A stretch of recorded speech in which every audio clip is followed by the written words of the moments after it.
আপুনি যদি গুৱাহাটী ইউনিভাৰ্চিটিত পঢ়িছে বা গুৱাহাটী ইউনিভাৰ্চিটিৰ বিষয়ে শুনিছে এটা কথা গম পাব যে ইয়াতে মাইনা জুকোৱা এটা কালচাৰ আছে যিটো কালচাৰ কিন্তু বহুত ইণ্টাৰেষ্টিং হয়।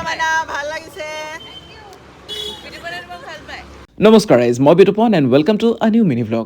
ৰাতিপুৱা ইউনিভাৰ্চিটিলৈ গৈ থাকোঁতে গছৰ তলত সৰি থকা এই ফুলকেইপাহ দেখি এটা কথা বুজি গ'লোঁ যে সঁচাকৈ কিছুমান বস্তু যিমানেই ধুনীয়া আৰু আমি ভাল পোৱা নহওঁ কিয় সকলোৰে এটা টাইম লিমিট থাকে। এটা নিৰ্দিষ্ট সময়ৰ কাৰণেহে আমি তাক মন প্ৰাণ ভৰি ভাল পাব পাৰোঁ, নহয়নে? যি কি নহওক, আহিয়ে ক্লাছকেইটা কৰিলোঁ আৰু ক্লাছৰ মাজে মাজে এই লুকাই চুৰকৈ খোৱা বোৱাবোৰ চলিয়ে থাকে, হয়নে নহয় বাৰু?